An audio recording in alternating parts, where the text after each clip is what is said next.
Hey guys, time for another lesson.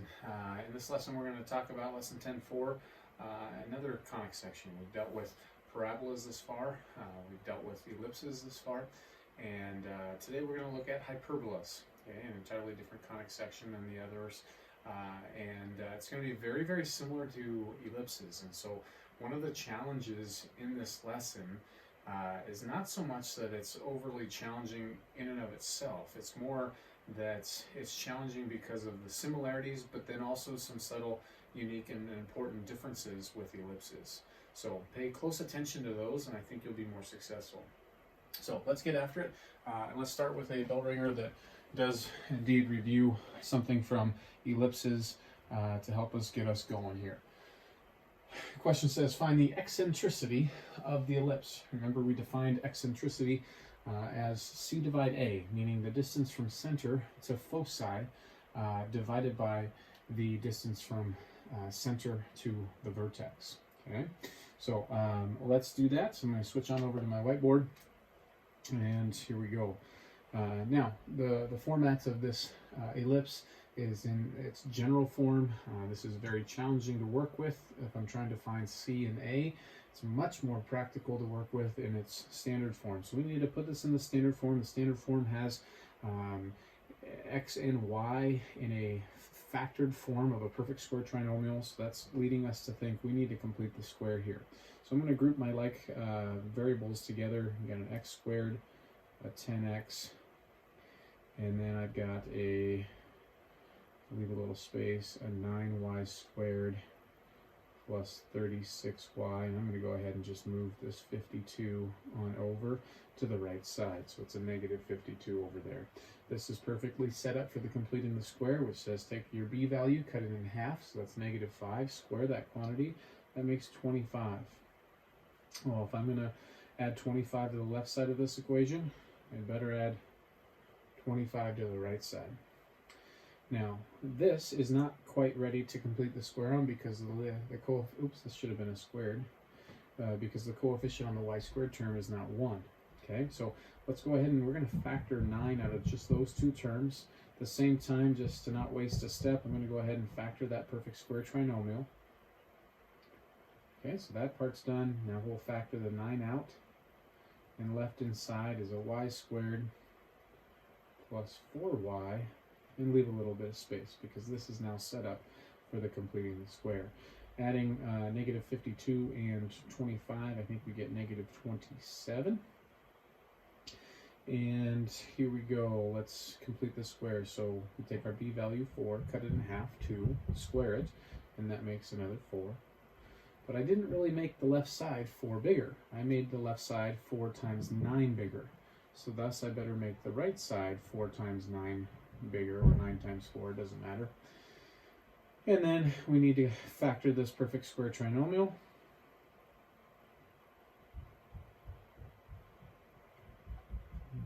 That's done.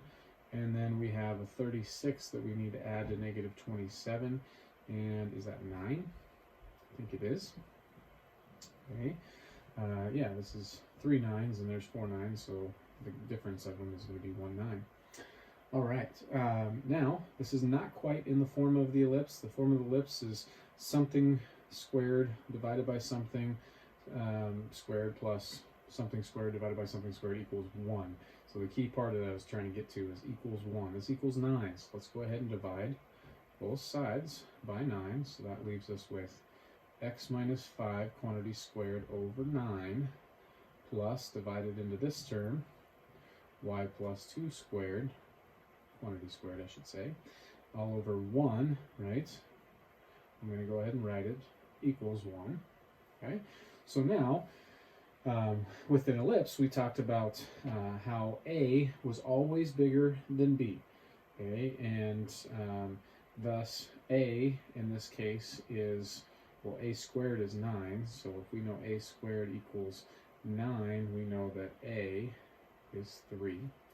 From here, we also know that b is 1. b squared is 1, so b is 1. And in order to find eccentricity, remember we said eccentricity is calculated as c divide a.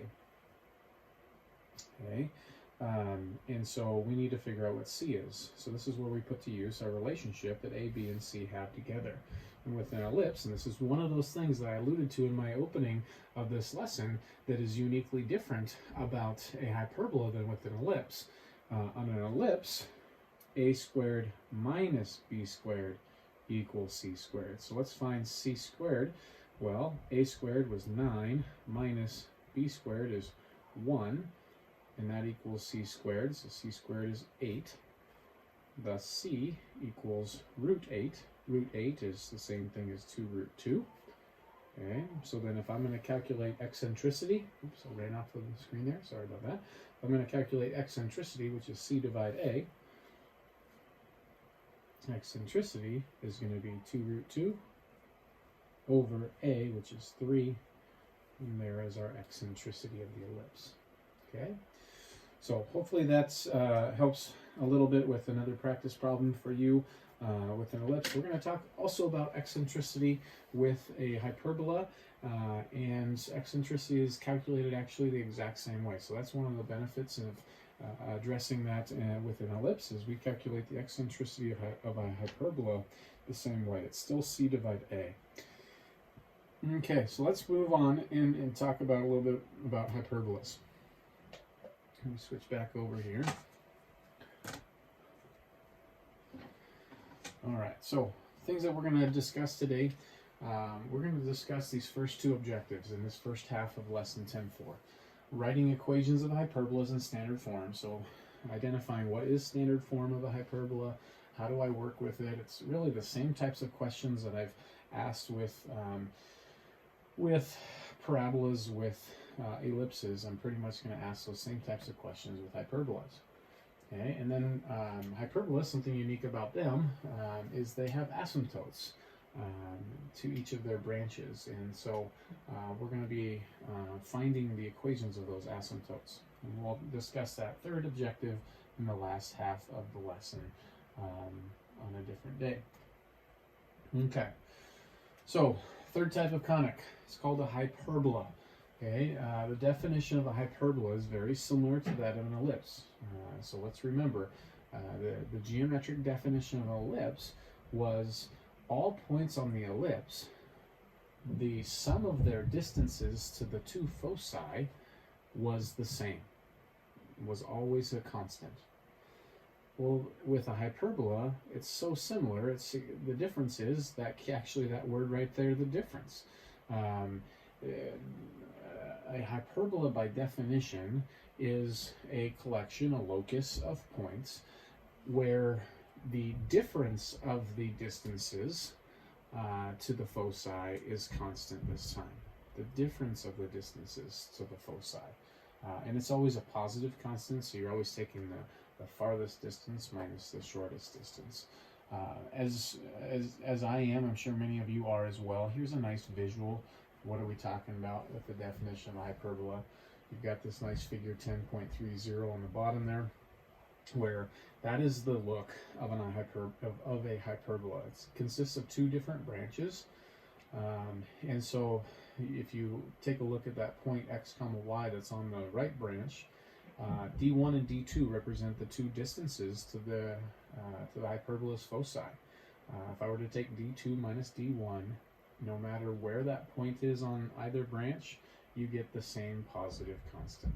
Okay, and so that's ultimately the setup. If I were to find the midpoint of those two foci, that would be the center of that hyperbola. I could name that center H comma K. Remember, foci are C units apart, and we can then find our vertices that are. These would be where our vertices are, by the way. Let me point to it here. These are our two vertices of the hyperbola. So you could find those ordered pairs. And once again, you could set up according to this definition using the distance formula with knowing the coordinates of our foci. We could go ahead and generate this standard form of the equation of a hyperbola. I'm not going to. Once again, it is a very lengthy proof. I might link it to my plan book site for you guys if you're curious, because I do think I have a picture of that proof as I've done it in the years past. Again, it takes up front of my classroom the entire board space basically to do that proof. Okay, my little 8.5 by 11 inch whiteboard with fat whiteboard marker tips does not work very well to do that. Okay, so again, just some vocabulary, and this is some things that are similar, some things that are uniquely different. Okay, the graph of a hyperbola has two disconnected branches. There's no connection between those. Okay, but we do call each of those almost parabola-looking things branches, but the overall shape is called a hyperbola. It says the line that's through the two foci intersects the hyperbola at the two vertices. I just went to the screen and I showed you that in this figure. The line segment that connects the vertices is called the transverse axis. Now, this is somewhat bothersome for some of you. Some of you might be sitting here and going, why don't they call it and you're thinking to yourself, the major axis. Like we talked about with in ellipse, we had a major axis and a minor axis. Well, the reason is, in a hyperbola, what you want to call the major axis, which we call the transverse axis, isn't always bigger than the other axis that we don't even have a name for with a hyperbola. And so that's why they changed the name, I believe, to calling it a transverse axis. When we use those words major and minor, there's an assumption built in that one's bigger than the other. And that was true with ellipses, but it's not true with hyperbolas. Okay, so the line segment that connects the vertices is called the transverse axis. Okay, so that's our axis that the center, the vertices, and the foci live on. The midpoint of the transverse axis, or the midpoint between the vertices, or the midpoint between the foci, is where the center is. Okay? All right. So here, ladies and gentlemen, is if I were to go through all of that generic work with, again, as I was describing, calling the center h comma k, utilizing that distance c to represent the distance from center to foci like we've been, we could come up with unique coordinates for the foci. I can pick any random point on my hyperbola, call it x comma y, and I could find those two distances, d1, d2, and everything. But I'm going to save us literally over a half hour probably, and this is what it all boils down to. The standard equation of hyperbola is listed there. Now this looks very, very similar to the standard form equation of an ellipse. So some things that you need to recognize. One, very noticeably, or hopefully noticeably, and if not, one major thing is we have a subtraction between those two fractions. This shouldn't necessarily surprise you. Remember back to the basic geometric definition of an ellipse versus a hyperbola. In an ellipse, it was the sum of those distances, right? But in a hyperbola, it's the difference of those distances. And that's why with the ellipse, you see a plus, and with a hyperbola, you see a minus. So hopefully that can help with your own understanding of why it would be there, and it becomes less of a thing for you to memorize when you understand at that depth, okay? Second of all, this is huge, is we could put A under X or B under X, and we still can, but with an ellipse, A was always the bigger one, right? And in this case, A is not always bigger than B, and so wherever A is, what it's under, that is that needs to be in our first fraction, okay? And that identifies for us which direction our transverse axis is. And again, remember what's on that transverse axis: the vertices, the foci, and the center. Okay, so if you look there, between the difference between the transverse axis being horizontal, and so that would be branches that kind of branch out left and branch out right, okay, is that a squared is under x. Okay, so you'll notice there again that a squared is always in the first denominator, versus with hyperbola. And ultimately why that is because we were adding with an ellipse. And with an ellipse we were adding. The order of addition does not matter. but the order of subtraction does. And so that's why it's so important that a squared is in the denominator of the first fraction, and likewise b squared in the denominator of the second. And that's something I kind of added to the slide over there on the right, where I said, note, since the order of subtraction matters, the first denominator must always be a squared with a hyperbola. Otherwise, we would get minus or negative 1 as a result of the subtraction, and not 1. Thus, it's the first fraction that always determines the direction of the transverse axis. Okay?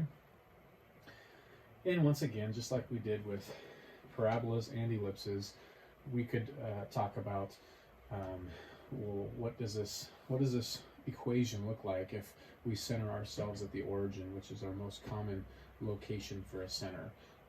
Well, I don't think that that's worth our time to memorize two other forms of hyperbola when we can just really simply plug in 0, 0 for the center. The other thing that is super important is, you notice it's just kind of tucked in there. It says, moreover, c squared equals a squared plus b squared.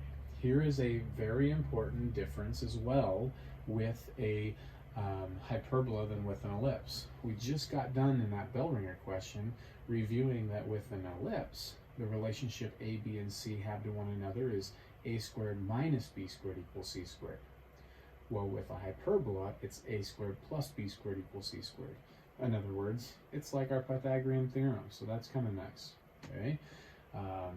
So, anyways, let's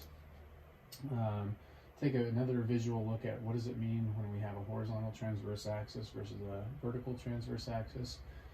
This is kind of a more helpful diagram or picture, a demographic for those of you that are more visual. There's what a horizontal transverse axis would look like for a hyperbola, and likewise what a hyperbola would look like with a vertical transverse axis, and then their standard form equation equivalents as well. Okay. All right, it's time to talk less about theory and talk more about concrete things. And so here's our first example to be able to find the standard form of the equation of a hyperbola that has foci negative 1, 2, and 5, 2, and vertices 0, 2, and 4, 2. Okay. So as is the case with parabolas and with ellipses, you probably know what I'm going to say. I highly recommend you draw yourself a little bit of a picture. So let's try to do this here real quick. All right, got all that same information jotted down right there, so we know that negative 1, 2, there's a foci, 5, 2,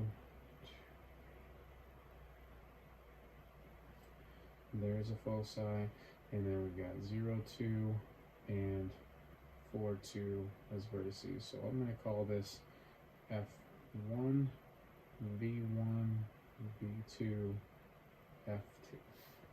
Okay. All right. So something else that's different, and maybe I've said this already, I can't remember, with hyperbolas, is that the foci are further away from the center than the vertices are, right? And so that's something that's unique to us here. All right. So what does this tell us? Well, this tells us a couple things.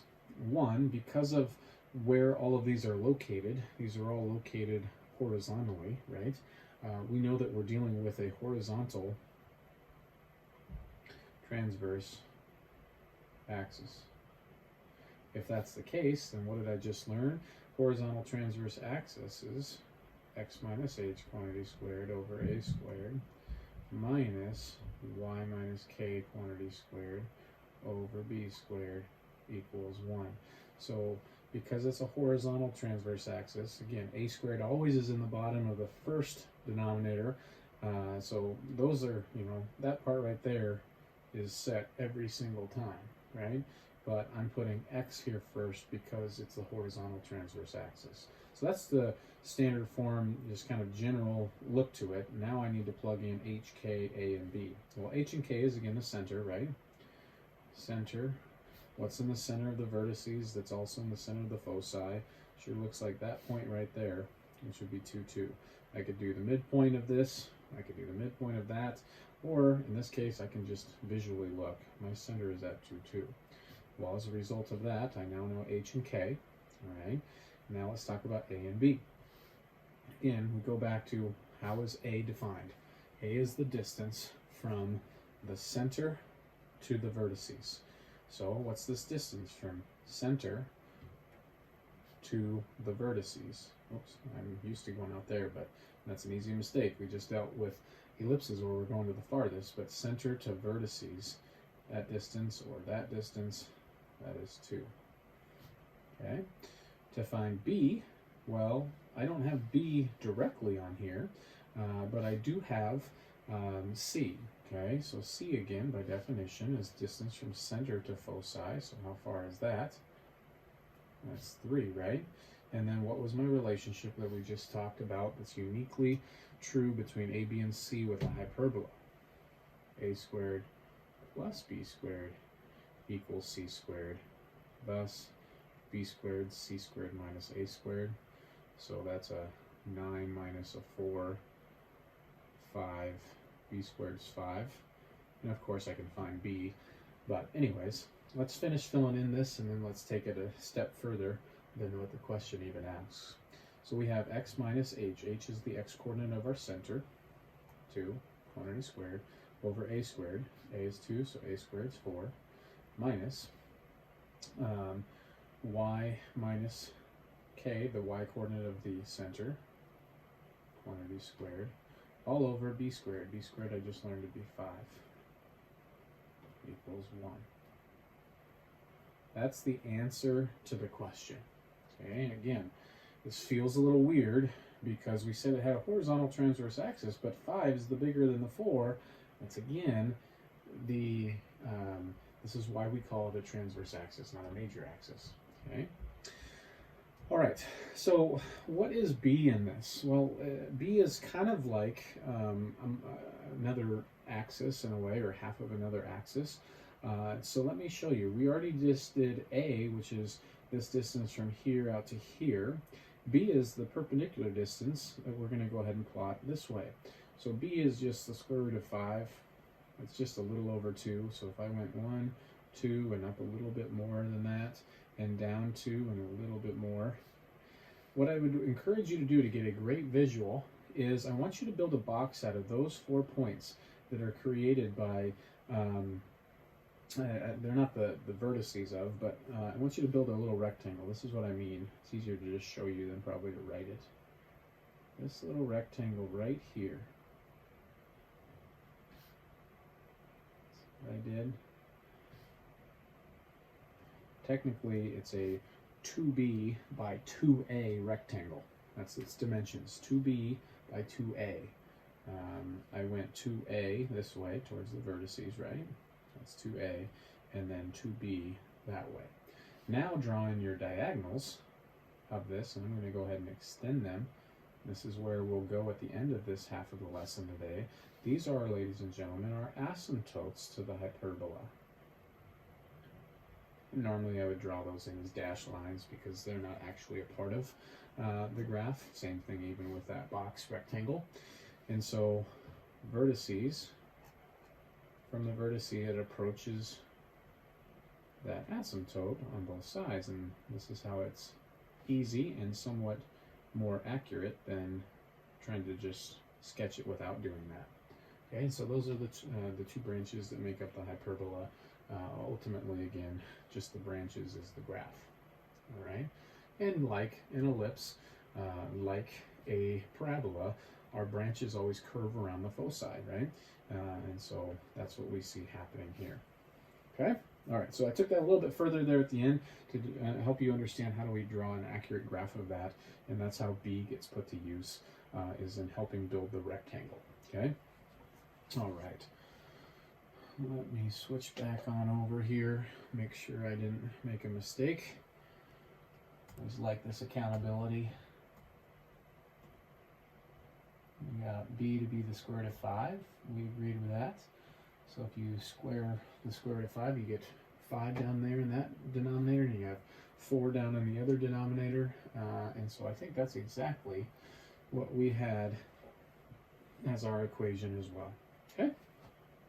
So that's good. All right, speaking of, here we're going to talk about those asymptotes that we just brought up. Okay.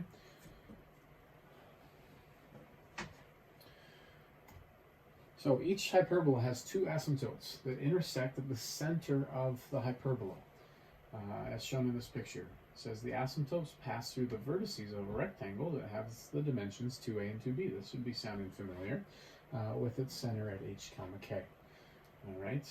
It says the line segment that joins line segment of length 2b joining those 2 points is actually called the conjugate axis. So my apologies, earlier in the video I said that we didn't really have a name for that axis, and we certainly do. It's the conjugate axis, so I apologize. And the other one is called the transverse axis. Okay. So let's talk about, because you're going to have questions that will ask this, how do I find the equations of these asymptotes? This doesn't need to be necessarily anything super challenging, or even something that you need to necessarily memorize. Okay, let me switch back over to my whiteboard. I've got a picture of basically both of those same pictures, but one with a horizontal transverse axis and one with a vertical transverse axis. If I was asked to find the equation of this dotted line and this one as well, which are our asymptotes, again, think about back to Algebra 1. What does it take to find the equation of a line?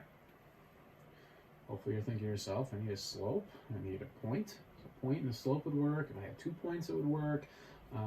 If I had a slope and an intercept, it would work, right? We have all these different ways of finding the equation of a line. And what I want you to realize is we have that, okay? If I was to look at this one that is, again, just a generic example of a horizontal transverse axis, each of these asymptotes, let's just talk about this one right here, okay? That asymptote, we know a point that's on it. In fact, we could actually argue that we know 2 points, but it's going to be a little harder and more work for us if we say that we have 2 points. We have this point, h comma k, that's guaranteed to be on the asymptote. Okay, remember we were told that the asymptote always passes through the center. So there's a point that will always be on each asymptote. Now, what is the slope of this slanted line? Well, remember how we built and drew in those asymptotes. All right, so for a horizontal transverse axis, this distance is a, right? Because remember, it's a box that's dimensions are 2a by 2b, and this distance is b. So then to go from here to say that point right there, what is my rise and my run? I rise b, I run a. So would you agree that the slope of this one is b over a? Well, if that's the case, if that's my slope and this is my point, I can do point-slope form and say y minus the y value of the point, k, equals m, the slope, b over a, times by x minus the x-coordinate of the point, h, right? And you could obviously bring that k on over, so you get y equals k plus b minus a all over, not b, let me start that over. Y equals k plus b divide a, or b over a, times x minus h. Okay? Now, that's the equation of that asymptote. What about this one? What's different? Well, it still has the center as the point that's shared on it, okay, that we are easily identify. But what's the slope here? To go from this point to this point, yeah, I still rise b, but now my a is actually a negative a. I'm going to the left, right? And so this is really b over negative a, or you can think of it as here I'm falling b, so there's my negative b, and there's my positive a. But regardless, you get b over a, but negative. Well, I still would have y minus k, because I still have the same point. The only thing then that makes this different is this is now a minus. Well, if that's a minus, so what I learned here is that I can have this be positive or negative, and then this would be, just following that through, you get a plus or minus right there. So this ends up being the equation that they're going to give you on their next slide here that we cover, talking about the equation of the asymptotes for a hyperbola with a horizontal transverse axis. It's always y equals k plus or minus b over a times the quantity x minus h. Okay? So me personally, I don't find going from point-slope form to slope-intercept form all that challenging, and so I don't normally memorize this. I normally just develop this every single time. It really is just one step, and to me, I've got other things to memorize, and that just kind of ends up being the least of my worries. All right, so for a vertical transverse axis, how this is different, not much. Okay, I still have the center that this is going to pass through, each of these asymptotes, that is, when I say the word this. Okay, but now let's talk about our slope. Let's first talk about this asymptote. How much am I rising from here to there? A. How much am I running? B. So my slope this time is A over B, and this should make sense, okay, because now my distance from center to vertices is up instead of to the right, right? So now my rise is actually A, and my run is B as opposed to the other way around over here, okay? So we end up with A over B. Well, what's going to be the slope on this one? And the slope is going to be negative A over B, right? I still have an A over B ratio, it's just I now have a negative slope. Okay, so again, well, how does this work? Well, y minus k equals m, well, m being plus or minus A over b times x minus h. And putting it solved for y equals k plus or minus A over b times x minus h. This is where that equation you're going to see on the next slide comes from. Okay. Once again, I feel like if you're asked to find the equation of these, if you've already drawn a picture, it's going to kind of almost jump off the page because of our experience with finding equations of lines. This has been something that you've done for really since back in pre-algebra. Okay. Alrighty. Well, here formally is that little blue box that has all of the two equations of the asymptotes for the hyperbola. All right. And let's, even though the questions don't ask it on this next example, let's actually find those equations for those asymptotes, and as a result of also sketching the hyperbola. Okay, so switch back on over. Here is what we were asked to sketch. Sketch the hyperbola that has the given equation 4x squared minus y squared equals 16. Now, quick question, is this in standard form? No, it's not even actually in general form. General form typically has equal to 0. So, but we want to put this into the standard form. Standard form has some expression minus some expression equal to 1. Right here we have equal to 16, so that tells us what we need to do as a first step. Dividing both sides of our equation by 16. 4/16 is the same thing as 1/4, so x squared over 4, and reducing that fraction, minus y squared over 16 equals 1. I've now got it in standard form. Okay.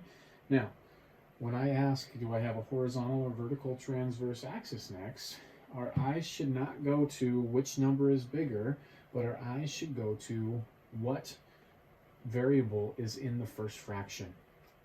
The variable in our first fraction is x. So we have, in this problem, a horizontal transverse axis. Okay, we know that just from this information right here. Okay, horizontal transverse axis. Awesome. Well, let's talk about other things that we know if we're sketching this. The center. What's our center? Again, center is h comma k. We learned that by what's being subtracted from x prior to squaring, what's being subtracted from y prior to squaring. The only thing that could possibly be is 0 in order for it to simplify to just x squared, and likewise with the y. So it looks like our center is nicely at 0, 0. Okay, from this, we can also find a. First off, what's a squared? Remember, a is always in the denominator of the first fraction, or a squared is. So a squared is 4, which tells us a is 2. And again, a, just like it has always been, is defined as distance from center to vertices. B squared, if you're catching on, is 16. So that's b is 4. And I need c if I'm going to accurately sketch this to know where my foci live. So c, remember the relationship, a squared plus b squared equals c squared. That's the unique special relationship for hyperbolas. So that's 4 and 16 added together, making 20. So c squared equals 20, or c equals, what do we get there, 2 root 5, is that right? I think so. Okay. So I think I have all the information I need in order to do an accurate sketch of this. Okay, so let's do that sketch here. We know that it's centered at the origin. There's my center. I know since it has a horizontal transverse axis, I'm going to go left and right to find my foci and to find my vertices. Okay, so A is again distance from center to the vertices. Since it's horizontal, we're going left and right 2. 1, 2. There's a vertex. 1, 2. And there's a vertex. All right. C is 2 root 5, or a little over 4. Right. So I'm going to go a little over 4. 2, 3, 4 away from the center, and 2, 3, 4 a little over. So here's foci. F1, V1 center, V2 foci 2. Okay. All right. So without though using B, I really can't draw an accurate sketch of this. I know that it's going to look something like this, but how skinny, how fat? Well, that's all based on drawing B, building that little box, drawing in our asymptotes, so that we can do a more accurate sketch. Okay, and I would ask that anytime that you are asked to sketch a hyperbola, you go into that detail. Okay, and I'm okay seeing, lightly your little box in there in your asymptotes. Okay, so building my box, I need to utilize B and go up this time 4 from the center. So 1, 2, 3, 4, down 1, 2, 3, 4, and so here is my box. Thanks for giving me a second to go through that. With my box, I can now draw in my asymptotes.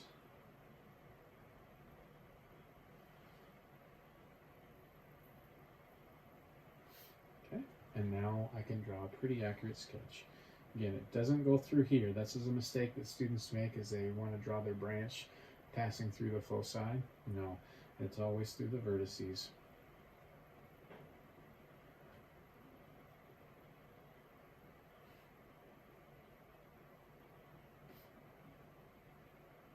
And I'm okay with a similar looking graph that you might do like that, where you use either really faint tracing or dotted lines to represent your box and your asymptotes. Okay. Now, this question didn't ask, but since we just got done talking about finding the equation of our asymptotes, let's take the time to do that real quick.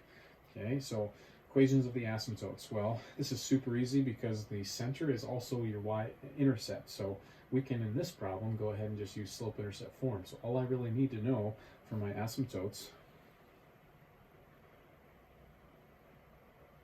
is what's the slope. Well, what's my rise and my run? 4, 2, that's a slope of 2. We get y equals plus or minus 2x. This is why I don't often spend time memorizing that formula. In a situation like that, it's actually more work probably to even utilize the formula. I just have a pretty solid foundation with finding equations of lines, and realize that I can build this equation of each of those asymptotes based on the center as my point and the slope by just looking at what's my rise and my run. So in this case, it was B over A if you wanted to utilize the formula for my slope. Okay, so that's how I would do that problem. Let me go ahead and switch back over. Again, an opportunity to check for some accountability here. Sketching this hyperbola. And divide each side by 16 and rewrite it in the standard form. From there you learn that A is 2 and B is 4. Horizontal transverse axis. Therefore we can find, since it's centered at the origin, we can find our vertices, 2 left, 2 right of that. And then the endpoints of the conjugate axis. This would be kind of like when we were graphing ellipses, how I would call them the non-vertex vertices. And so the endpoints of the conjugate axis. 0, 4, 0, negative 4 to help build the box. There's their box. Drawing their diagonals, and then you can draw an accurate sketch. So to find C, to know where to place your foci are at negative 2 root 5, comma 0, and 2 root 5, comma 0. And then we draw our sketch. Okay? So looks like we did a pretty accurate job ourselves, so that's good. All right, just to kind of close things out, I don't know that I have necessarily an example of this for you, but I think with our work with eccentricity with ellipses, this will be kind of second nature for you guys. Eccentricity is still defined again as C divide A. Now, a unique and important distinction here with hyperbolas, again, let's think about what does C and A represent. C is, again, as has always been, the distance from center to foci. A, the distance from center to vertices. What's unique about this with hyperbolas, and I've already said it, is that the foci are further from the center than the vertices are with a hyperbola. With an ellipse, that was backwards. That was the other way around. And that's why with an ellipse, remember when we talked about eccentricity, we said that had to always be less than 1, between 0 and 1. Well, here, with a hyperbola, it must always be greater than 1 because C is always bigger than A. Okay? If the eccentricity is large, the branches of the hyperbola are nearly flat, as shown here. So there you've got a really big C and a really small A, and it almost looks like parallel lines. So versus here is an eccentricity that's much closer to 1, and you'll notice here that the branches there, they call it more narrow. Okay. Alrighty. So let's take a look at an exit task to finish things out here. And just to provide one last example of going through and working with hyperbolas. Okay, this would be a good spot for you to pause the video, see if you could do this on your own, and then use it as a nice check for understanding. This is a nice one for us. Hopefully you notice there's something different about this one than about any of the ones we've done thus far. So I've already copied that down right here, so here we go. We're asked to find center, vertices, foci, and the equation of the asymptotes, and sketch the graph. I count 5 things that they ask us to do, and here is our equation of this hyperbola. Okay, so what is the unique thing about this one than any of the other examples we've done? Hopefully you're saying, oh, we have a vertical transverse axis. So we have a vertical transverse axis on this problem. Okay, why do I know that? I know that because the very first fraction, again, includes y. Okay, thus, and again, our denominator is always a squared with a hyperbola. A squared is 25. So we know a is 5. B squared, 81. So we know b is 9. Okay, while I've got it, let's find c. Right, remember, so a squared plus b squared equals c squared. So c squared equals the sum of those two, so that's what, 106. So then c is equal to the square root of 106, which, let's think here, if I were to break down 106, you have 2 times 53. As far as I'm aware, 53 is prime. I think that's as far as we're going. We know that the square root of 100 is 10. We know that the square root of 121 is 11. So this is approximately 10 point something. Okay. 10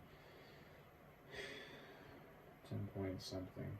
I'm not even going to write it. But when it comes to graphing this, we'll need to utilize roughly 10 something when I sketch my distance out to the foci from the center. Speaking of center, where is our center? Center, we always look to see what's being subtracted from x and y. What's being subtracted from x is always the x coordinate of the center, which in this case is 0. Subtracted from y is the y coordinate of the center, 0. Okay, so finding the center, we have found that. Vertices. Well, vertices, what letter should we associate with vertices? Hopefully you're thinking to yourself, A. Okay, now because we have a vertical transverse axis, remember, center, vertices, and foci all live on the transverse axis. Since that transverse axis is vertical, then I must add my A to my, or subtract, to my center. So vertices are going to be 0, 5, adding 5 to that 0, and 0, -5. Done vertices. Foci. Foci, again, also live on the transverse axis. These are found by adding C to my center. And again, since it's a vertical transverse axis, we're going to add C to the y coordinates. So I get 0, comma, plus or minus root 106. Okay? And we've found foci. Check. Equation of the asymptotes. Well, again, we could do this by memorizing the rule. In this case, since we have a vertical transverse axis, when I do my slope, it's now A is my vertical segment and B is my horizontal, so that would end up being an A over B slope. But well, let's do that as a result of sketching. Okay, and so let's actually sketch now. Alrighty. I'm going to go in increments of 2. So my center 0, 0, my vertices 0, 5, and 0, -5. So 1, 2, so that's really 2, 4, 6. So there's 0, 5, 2, 4, 6. There's 0, -5. Again, those are my vertices, my center, and then my foci, 0 plus or minus root 106. And again, this is where we talked about this being roughly 10-ish, a little over 10. So from my center, 2, 4, 6, 8, 10, and a little bit more. 2, 4, 6, 8, 10, and a little bit more. So again, if we wanted to label, that's a center, that's a vertex, call it vertex 1, that's a focus, call it focus 1, vertex 2, focus 2. Okay, and in order to accurately graph this, I need to build my box. So I've utilized A and C for my vertices and focus respectively. Now let's put to use our B, which is the distance from that center to the end of that conjugate axis, I think they called it. Which our conjugate axis here would be horizontal. So we need to go 9 right and 9 left from the center.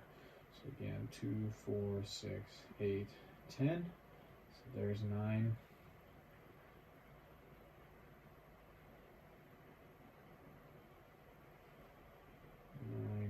That way. 9 that way. 2, 4, 6, 8, 10.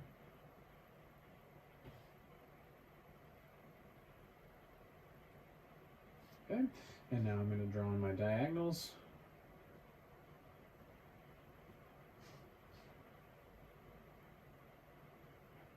Oops, kind of missed my center there. Okay, and now I can a little bit more accurately draw in a sketch of this hyperbola.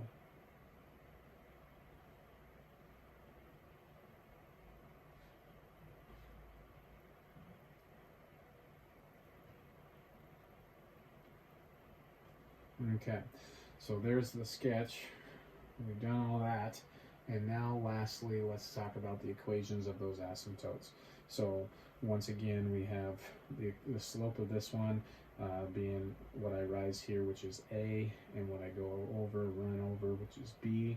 So this is a slope of A over B. So that's y equals 5/9. Since my y-intercept is just 0 again, 5/9 x. But this one is now plus or minus, so negative. So I have plus or minus. Those are the equations of my asymptotes.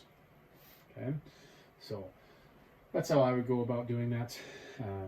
After doing this enough, you start to visualize, oh, my slope would be A over B, and you can write those really quickly. But that's what they're looking for in that problem.